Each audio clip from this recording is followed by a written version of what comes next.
plugin is almost complete. There are just a few things that needs to be done. The next thing on our list is to make a widget. This widget will display a recipe of the day. We'll be using a few WordPress APIs to make this work. The first API is the Widgets API. I provide a link in the resources section of this lecture to the Widgets API Codex page.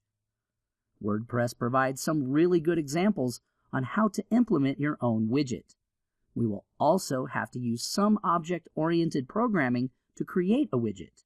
Don't worry, it's easy. Inside the main plugin file, let's use an action hook called widgets_init. This hook is called when widgets are initialized. We will be able to register our widget with this hook. The function to call is r_widgets_init. We're going to define this function inside a file called widgets.php. Create this file inside the includes folder and include it from your main plugin file. This hook is actually called very early, so to make sure our file is included properly, we have to prepend the plugin directory to our includes string. We can accomplish this by using the dir name function and passing in our plugin URL constant like so. To register a widget, call the register_widget function. This function has one required parameter, and that's the name of the class that contains our widget. I'm going to pass in r_daily_recipe_widget. This class doesn't exist. Let's create it now. I'm going to create a folder called widgets inside the includes folder. Next, create a file called daily-recipe.php and create a class called r_daily_recipe_widget. Lastly, include this file from the main plugin file. This class has to extend the wp_widget class. This class will help integrate our widget with WordPress's system. It'll leave us to take care of the rest by displaying the widget and setting up its fields. If we look at the Codex page, there's a default usage section. Let's copy the code inside the class and paste it into ours. Let's go through this one by one. The construct function is where we'll be setting up the widget. There's only one thing we need to do, and that is called the parent constructor method. This method has 3 parameters. The first parameter is an ID for the widget. Set this to r_daily_recipe_widget. The second parameter is the title of our widget. This will be displayed in the widget's admin page and will help users identify your widget. Let's call this widget Recipe of the Day. The last parameter is an array of additional arguments we can set. For now, we only want to set the description. The description will be displayed in the widget's admin page. The description should be short and concise. Let's set this to displays a random recipe each day. WordPress will now recognize our widget officially. The next method is called widget. This method takes care of displaying the widget to the front end. I'm going to skip this right now.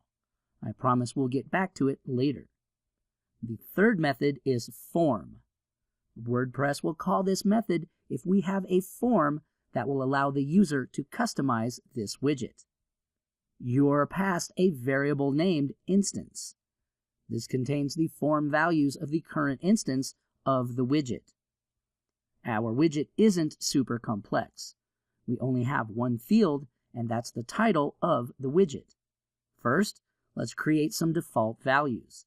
Since there's only a title, we'll set the default title to Recipe of the Day. Next, we're going to set the instance variable to the value returned by the function wp_parse_.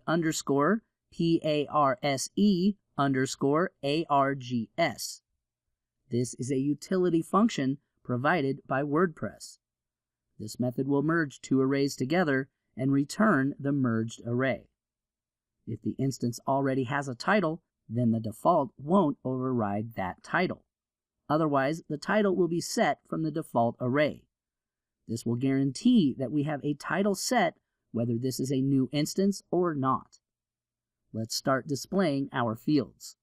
I'm going to paste in this bit of code. Pause the video if you need to and copy what I have.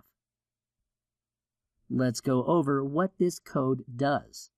We have a label and we set it for attribute to the value returned by the get_field_id method. This method will generate an ID for our field. You pass in the name of the field. We actually use this method twice. The second time is for the ID attribute in the input field. The next method is the get_field_name. Just like the get_field_id method, this method will generate a name for our input. You may be thinking, why is this important? Can't we just generate our own names and IDs? The WordPress widget form is submitted with Ajax. WordPress takes care of submitting the data and updating the corresponding fields. So it's recommended to let WordPress take care of generating these attributes for you, which is what these functions do. The last attribute we set is the value. We output the instance's title. We sanitize the value with the esc_attr method. This method will make sure the value can be inserted into an attribute without breaking the code. The last method we have is the update method. This method is called when a user submits the form. This allows us to filter the input in our own way. This method is passed in two variables.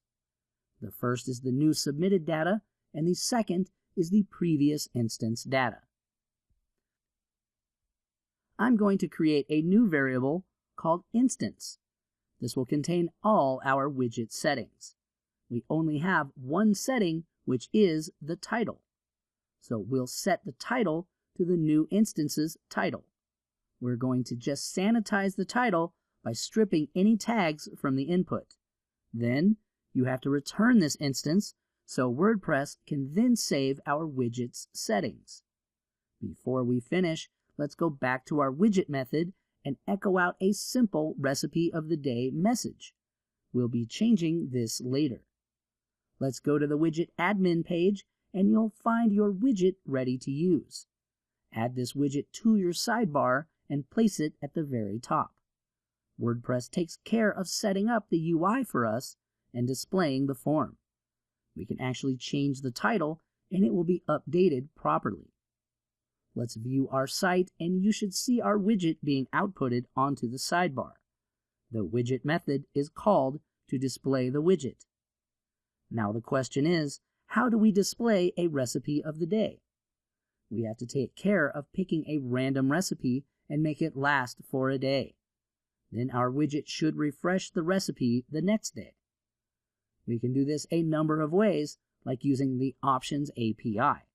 However, there's actually an API meant for this kind of task called the Transients API. Before we use that, we have to set up a cron job.